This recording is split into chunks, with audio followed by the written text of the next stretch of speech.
You're watching Bermuda Tonight. It's Thursday, March the 21st. I'm Jasmine Patterson. Thanks for joining us. The future of the corporations of Hamilton and St. George remains in limbo tonight following a last-ditch effort by the City of Hamilton today to have a judge issue an injunction against proposed government reform legislation. It all follows a dramatic session in the Senate last night in which the government halted debate of the municipal bill after objections from the crucial independent senators. Troy Trott brings us up to date. Unfortunately, after we advised... Mayor of Hamilton, Charles Gosling, is confident that his legal team's effort today to persuade a court to impose an injunction against the controversial municipal bill was presented well. Well, it's essentially being able to prove to the judge that we do indeed have a case of importance that he should listen to. That it is serious, it's not vexatious. The Senate's debate of the controversial bill came to a halt Wednesday night after the government side invoked a rare parliamentary procedure called Rise and Report Progress, which put the bill on hold and prevented a vote after all but one of the independent senators voiced their opposition. I was delighted in terms of hearing the work that they had done in terms of investigating the not only the rationale behind the bill itself, but also the counter from the municipalities. I was very disappointed that others would just rely purely on the emotions. Are the corporations real democracies? Proponents of municipal reform cast doubt on that, but Mayor Gosling is adamant that what the Corporation of Hamilton has is real and is worth preserving. The type of democracy that we have within our municipality, you will find throughout the Commonwealth. Australia and New Zealand have multiple acts of local government there with the ratepayer and the resident.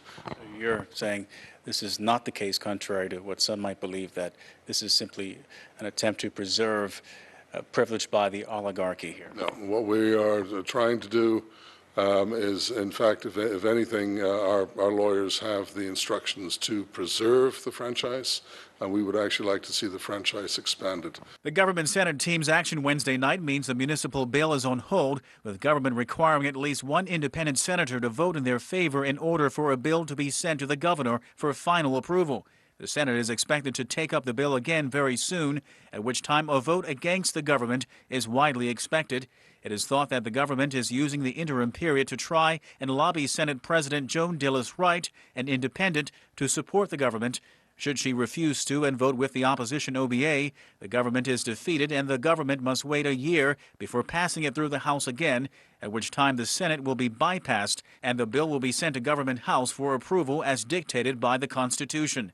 Assuming the City of Hamilton's legal bill fails and the Senate rejects the bill, is there still hope of the corporations and the government coming together to break the impasse? I would hope. The first go-round, 2009, 2010, I had one maybe half-hour, 45-minute meeting with the minister in charge of it back then to discuss the future of the city.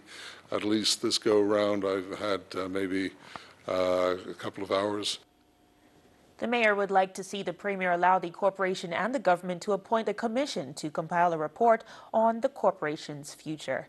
And Attorney General and Minister for Legal Affairs Cathy Lynn Simmons last evening in the Senate sought to dismiss the decisions of the 3 opposition senators and 2 of the 3 independent senators not to support the Municipalities Reform Act as a move that will ensure the current oligarchic system remains in place. Gary Moreno tells us more.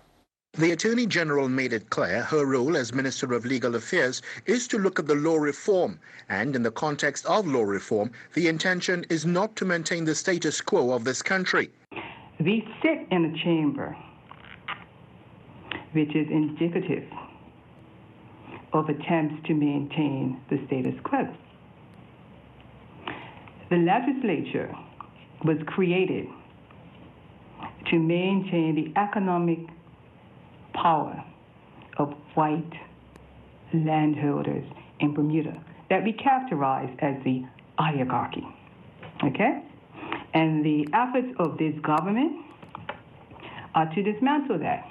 The legislative framework, she says, came out of a drive to maintain the power base, and she suggested the writ filed by the Corporation of Hamilton in the Supreme Court against Herr Chambers and the governor is indicative of efforts to keep things as they have been since the creation of the legislature, and to turn the Corporation of Hamilton into a quango would do more than contravene the Constitution as claimed by the complainant. The amendment acts, the decision, and the bill deprive or would deprive, as the case may be, the corporation, not the residents, not the people of Bermuda, the corporation of property without compensation, or are or would be likely to do so, or B, deny or would deny or have the effect of denying, as the case may be, the corporation, again, the corporation, the protection of law, or are or would be likely to do so, and to that extent are therefore void and of no effect.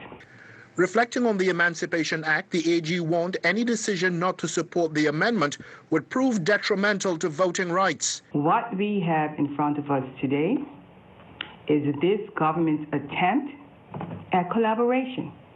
Whether you like it or not, that's actually what it is. And you'll sit around here and say you're not supporting it. But guess what? Don't support it, because you've been trumped, or you will be trumped tomorrow morning at 11 o'clock. Then the patron saint and co. go to the Supreme Court and erode every voting right that you will ever have. Ms. Simmons adamant as to what government's intentions are. And understand where we are with reform. This government is not going away. You say no tonight, we will come back again and again, because the people of this country decided that they don't want the status quo. The minister went to St. George's, the ministers went to St. George's to ensure that we had the support that was necessary. We consulted, we asked what you want. We made amendments to incorporate what people wanted. But understand what you're doing tonight. You're rejecting an attempt to move away from the status quo. She cautioned while the aim is to make the corporation more democratic by taking the power out of the hands of the so-called white oligarchy and share it with residents of the city, the government's position is not about black and white. This is not a race card, this is reality. Because we think we've progressed, but we haven't. Because on our books is a whole slew of legislation that speaks to maintaining the status quo. So we will come back with criminal law reform, with land law reform, with social reforms that are aimed to erode the status quo. Gary Moreno, reporting for the Bermuda Broadcasting News. And thanks, Gary. Stay with us. We have the latest weather report plus sports coming up right after this short break.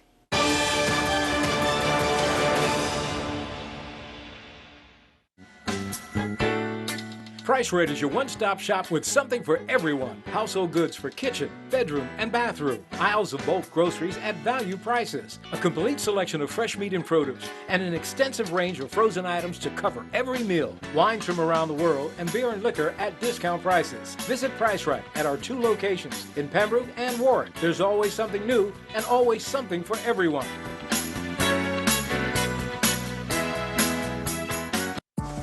When did sleep start requiring effort? What if it didn't have to? That's why every Tempur-Pedic mattress is engineered with advanced pressure-relieving material, so you get the deepest sleep you've had ever.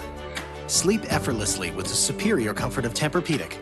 Enjoy the world's finest beds at Furniture Walk, 12 Harvey Road, Paget, 292-5209. There's nothing like Tempur-Pedic sleep. Cal's wondering, do cell phone and internet providers really look out for his best interests? And what about electricity? Like most people, Cal's had his share of bad experiences with service providers. Yet, he also has friends in the industry who go above and beyond for customers. As a consumer, your experience shouldn't be hit and miss, which is why the regulatory authority is introducing consumer protection standards. Cal likes that.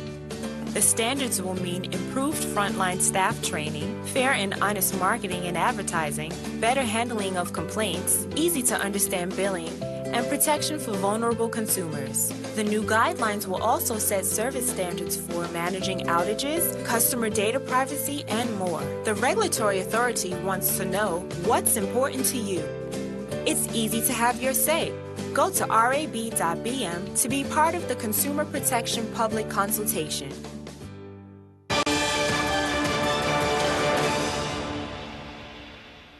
Thanks for staying with us. Word tonight that indicative bids are due on March 25th in an auction of Ascendant Group, the owner of Belco. That's according to a report in the online publication SparkSpread. The article indicates, as we previously reported, that Ascendant earlier this year retained Guggenheim Securities to evaluate strategic alternatives for the company via a process codenamed Project Kahau. The article suggests potential buyers that have considered bidding for the company are said to include Macquarie Group, Fortis Incorporated, and 21st Century Utilities, industry sources told SparkSpread. The article goes on, Ascendant Group said earlier this year a new owner could provide, quote, greater access to capital for domestic investment and the infrastructure development expertise necessary to accelerate the next phase of Belco's evolution. 21st Century Utilities filed an all-cash bid for Ascendant Group priced at $15 per share, valuing the company at some $153 million. Ascendant Group shares subsequently rallied and are currently trading at $20, implying a market capitalization of some $204 million, driven in part by the company's own share repurchase program. Company officials have so far declined to comment on the SparkSpread report. And all business eyes on New York City today as Bermuda showcased its wares as a global financial center. Premier David Byrd hosted a fireside chat with former New York Mayor Michael Bloomberg and insurance icon Brian Duperreault at the Bermuda Executive Forum. Our Tony Waterman was there too, and we joined her live from Times Square. How did things go today, Tony? Well, good evening, Jasmine, from what is a very rainy Times Square in New York City. To answer your question with one word, packed. There were 350 people at this executive forum today, and they really were from a broad range of businesses, from insurance to healthcare to fund managers and also fintech. And they were here trying to get a clearer understanding of what the business environment is like in Bermuda. Some people that I spoke to said they had really no understanding of what Bermuda's business landscape looked like. One gentleman, though, saying to me that he was so impressed that he's 70% sure that he's going to move some, if not all, of his business from Cayman to Bermuda. So there could be some very tangible outcomes for the Bermuda economy. Today's event kicked off with was really a rock star lineup. Two names, Jasmine, that I'm sure you're very familiar with, Brian Duperreault and Michael Bloomberg, both very successful businessmen, both with deep ties to Bermuda. One of the things that Bloomberg was talking about right now that he sees as one of the biggest business challenges is labor. He said getting the right labor, getting enough of the right labor is really a challenge. I spoke to the Premier, David Byrd, earlier in the day, and I asked him about this. Given Bermuda's shrinking and aging population, he said what's key here is bringing home those talented Bermudians. Most important thing to do is to encourage the Bermudians who are overseas to come home. That means that they have to have opportunity, but they also have to have a place to live. And so you would have seen the Minister of Public Works today talking about affordable housing, what we're going to do, the launch of the housing survey. And we've been speaking with businesses as well, talking about how we can get more businesses or housing constructed in the city of Hamilton to have more people that have the opportunity to live and work in the city as we prepare for a future with economic substance, which will require more persons living and working in the island. Immigration also going to play a key role in beefing up Bermuda's business sector. Of course, one avenue where the government is looking is fintech. It's this emerging technology that they're quite keen to expand. The Premier went on a number of interviews today. I think he was telling me 5 throughout the day, getting that message out that fintech is a place to be. Bermuda is a place to be if you're looking to get into the fintech sector. And actually, he gave us one example of one company that is making some big headway in that department. And I just spoke to someone, Cormac Kinney, who's the company, it used to be known as BitCarbon. It's now been renamed to Diamond Standard. And they are most pleased because they said that, thank you, he told me, thank you for the relationship with Signature Bank. They have now gone with Signature Bank. They have their accounts set up. They have a physical presence down in Bermuda, and they've started hiring and interviewing Bermudians. That's what we're trying to do. And it's a question of building the entire ecosystem. So one thing that's going to happen now after this event is that a lot of business cards were exchanged. So the Bermuda Business Development Agency is going to be following up on those leads, trying to get people in touch with the right people on the ground in Bermuda to really help with the economy. I'm sure that you remember from the budget speech that we're looking at a growth rate of just between 0.5% and 1% for last year. That's much slower than was anticipated, and also slower than we're seeing in other jurisdictions. When you look at Cayman, which is growing around 2.5% to 3%. So these types of events, this is the 5th of its kind, the 2nd time it's been in New York. These types of events can really help in that department, bringing in new business and helping to shore up Bermuda's business sector. Jasmine? Exciting stuff, Tony. Thank you. And Bermuda taking center stage in the Big Apple today. And a reminder that next Thursday, Tony will host a special episode of The Breakdown with all the highlights from today's events. Weather now, and it's the 2nd day into the spring equinox. Conditions have definitely improved as we move towards the end of the week. But let's see how the weekend is shaping up weather-wise over at the AccuWeather headquarters. AccuWeather is presented by BF&M Insurance Group. We now go to AccuWeather headquarters.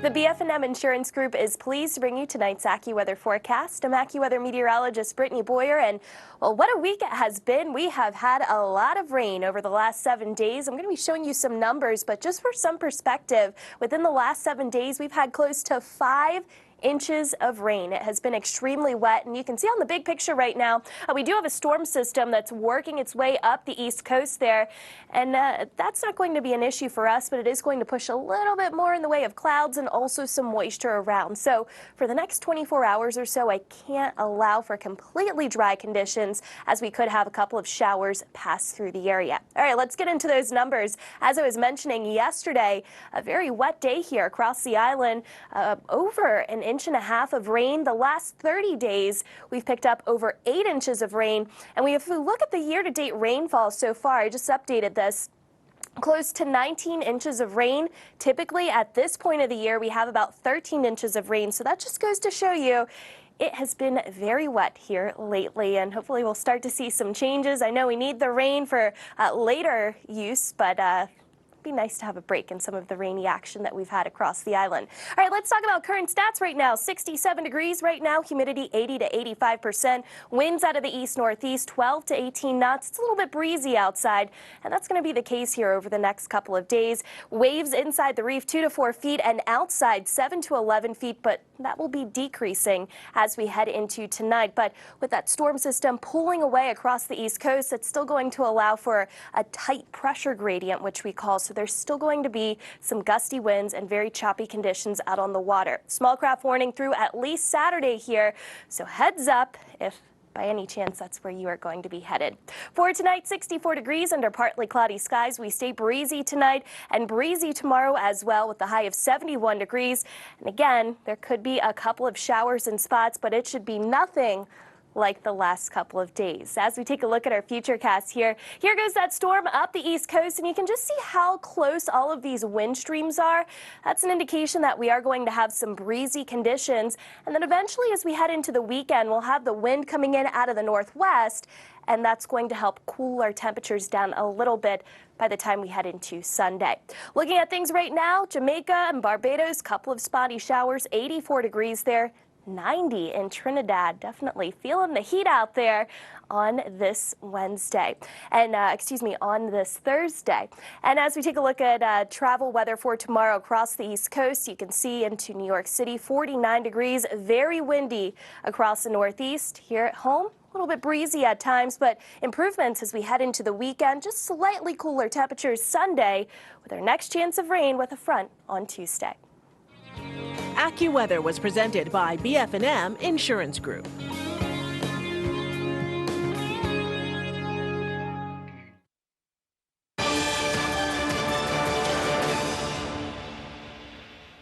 The Ministers for Education and the Cabinet Office, Diala Rebane and Walton Brown, today announced that several reports on the condition of the public schools are complete. Minister Rebane said there are roof and ceiling leaks, but mold remains the biggest problem. Since taking office, ensuring safety within our schools is one of the top priorities of this government. All buildings in Bermuda generally have to deal with mold issues, and our schools are no exception. In addition, despite our best efforts, our school buildings are aging, with our youngest primary school being over 50 years old. We are at the stage where rebuilding is needed, and this is the direction we must seriously begin to look at in the near future. I am grateful for the work done by the Cabinet Office, Minister Brown, and the Health and Safety Officer in providing these comprehensive reports that have helped our facilities team and guided our efforts to maintain our buildings. We maintain regular checks to monitor building health and are proactive when it comes to treating issues found, working alongside the Ministry of Public Works. When any problems are properly reported, they are electronically logged, categorized, and resources assigned as soon as possible. We will continue to monitor and carry out repairs as needed in order to maintain safe and healthy buildings for our students, teachers, and administrators. This report was an invaluable tool in this regard. Minister Brown explains why it's been 18 months since the report was released. Well, the first report was done in 2017, and there was a requirement that there be a follow-up. So the follow-up took place in 2018, in October of 2018. And from October 2018 to now, we've had to process the actual reports and then get them ready for release. And there's just been a little bit of a time gap in between, but it's been a couple of months. Well, it's all contained in the comprehensive report that's released today. But the main high-risk finding will be the mold issue in certain schools that has been addressed by Public Works. It's a mold that can be cleaned up because Public Works has been working very hard to address the issues. So they've been working very hard to deal with the mold in the schools.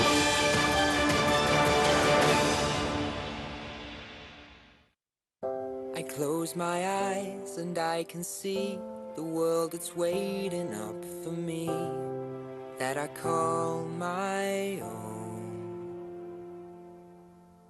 I don't care, so call me crazy.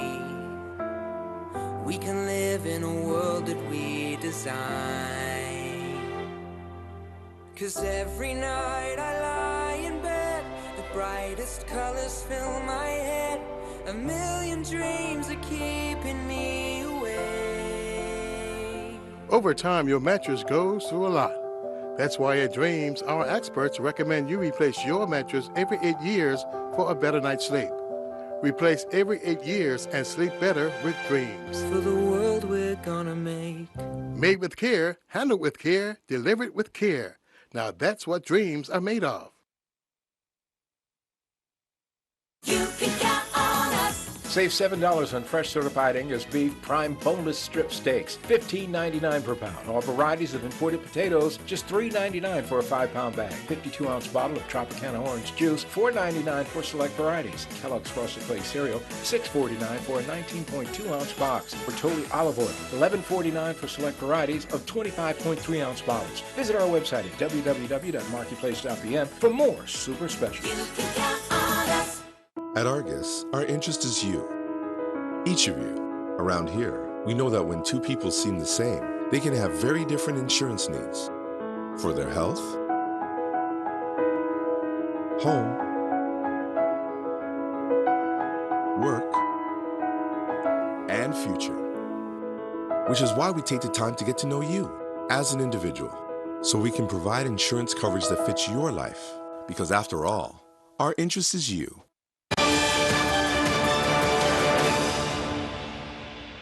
Bermuda Special Olympians concluded competing in the Special Olympic Games over in Dubai. The Bermuda contingent finished with a total of 19 medals with 3 silver, 5 bronze, 7 fourth place, 2 fifth place, a 6th and an 8th place medal. The day started with a bit of controversy as Dalshay Landy won the 800-meter race, but he was later disqualified with officials ruling Landy broke in before the break line. Bridget Marshall finished in 4th place in tennis in the singles level 4 division. Micah Lambert finished 4th playing in the singles level 5 division.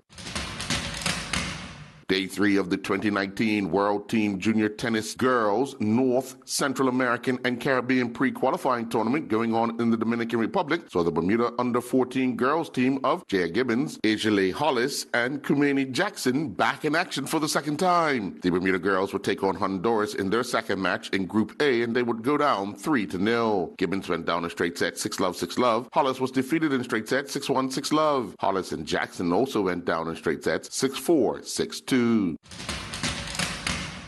Bermuda's Dalray Rollins and his Sussex Cricket Club teammates maintained their perfect preseason tour record with a 57-run win over Durham University at the Claremont Cricket Club in South Africa. Sussex, batting first, would score 291 for 9 and then restricted Durham University to 234. Batter known for his lightning-quick bowling, George Garton demonstrated his ability to bat at pace with a blistering century from the number 7 spot before Sussex bowlers strangled the life out of Durham's chase. The Bermuda Professional Golf Association is honoring Rogers Otterbridge and his wife Lillian for their contributions to golf on the island. President of the Bermuda Professional Golf Association, Scott Roy, explains the reason behind honoring the Otterbridges. Any of the seasoned golfers in Bermuda probably have played in the event or took lessons or knew of Mr. Otterbridge growing up. So I have some great stories, and Rogers and his wife held their own event called the Grand Slam back in the 70s. And that attracted over 200 golfers every year. Golfers from the States like Mr. Bishop, pros from North Carolina as well that had affiliations with Bermuda. So to be able to honor him and his contributions and hold an event similar to what him and his wife Lillian did is exciting for us in the association. Otterbridge's granddaughter, Gloria Marie Hayward, remembers what her grandfather meant to the sport and who he helped. Daniel Augustus, he started at the age of 6. That's the first time he was coming around to the Rogers Otterbridge Grand Slam. So, and me, my siblings, he taught me to tee off the men's tee. I don't have the clue of teeing off on the latest tee. Right. And being left-handed and playing right-handed, guys used to just stand around and watch me tee off on the first tee, and they were like, oh my God, I wish I would have stayed in it. Caitlin Bob competed in a scrimmage track meet. Bob, representing Hartford Tech, went up against Harvard D. Grace and hosts Perryville. With a time of 26 seconds flat, Bob would win the women's varsity 200-meter race. She would also win the women's varsity 400-meter race when she stopped the clock in a time of 56.90. In Bermuda Basketball League, action inside the Bermuda College Gymnasium last evening saw a total of 277 points scored in a doubleheader. Game 1 saw the Devonshire Chargers defeat the Southampton Wolfpack 62-49. Kevin Stevens would lead the Devonshire Chargers to victory with a triple-double. Stevens would score a game-high 21 points. He would grab 12 rebounds and dish out 10 assists. He would also have 3 steals and 3 block shots. Jason Lowe would record a double-double for the Southampton Wolfpack, scoring 20 points, grabbing 13 rebounds. He also had 2 assists and 2 block shots. Game 2 saw a total of 166 points scored as the Hamilton City Twisters defeated the Pembroke Skyforce 91-75. The addition of 4 of the world's top match racers, including women's number 1, Pauline Cutteris from France, makes the field for the 2019 Argo Group Gold Cup one of the most diverse and cements its status as a quality match race regatta. Cutteris and world number 3, Harry Price from Australia, world number 5, Maxime Mesnil from France, and world number 15, Chris Poole from the USA, are recent entrants to the regatta scheduled for May 6th through to 11th and awarding $100,000 in prize money. Anyone driving on Interstate 95 between North Carolina and South Carolina will get a glimpse of Bermudian Jair Mitchell. Mitchell, a motocross rider, is on a billboard that highlights the Bermuda Star in action. 4 matches would take place in Bermuda Snooker League action across the island. Sands Boat Club number 1 team defeated the RAA Club 5-0. This win puts Sands Boat Club number 1 team 2 points clear at the top of the standings with only 1 fixture to play. Watford Sports Club defeated Warwick Workmen's Club number 2 team 5-0. Spanish Point Boat Club number 2 team defeated Spanish Point Boat Club number 1 team 3-2. Warwick Workmen's Club number 1 team defeated Sands Boat Club number 2 team 4-1. I'm Earl Baisden with Bermuda Broadcasting Sports.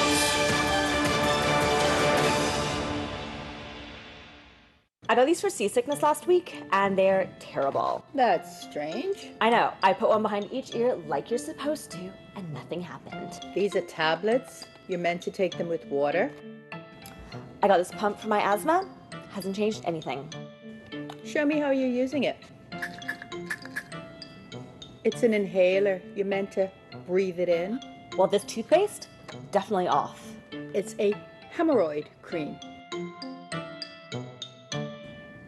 Well, that explains why my gums are shrinking. Let's Talk is back. The TV talk show hosted by Gary Marino airs live at 8 p.m. on Mondays. Real conversations with key figures in public life, going beyond the sound bites to explore and contextualize current affairs. And there's lots to talk about: jobs, tax reform, our changing economy, education, crime, and the environment. Discussing the issues that matter in depth and with personality. A new studio, a new look for a new season. That's Let's Talk. Live Mondays at 8 p.m. on ZBM TV 9 and repeated at 7 a.m. on Wednesdays and Sundays at 8 a.m.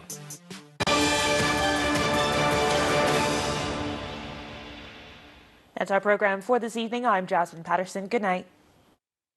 Jasmine Patterson's wardrobe and makeup is provided by Gibbons Company.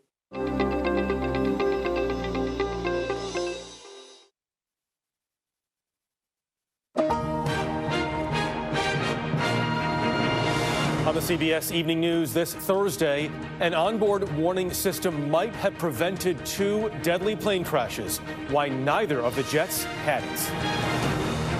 Boeing under increased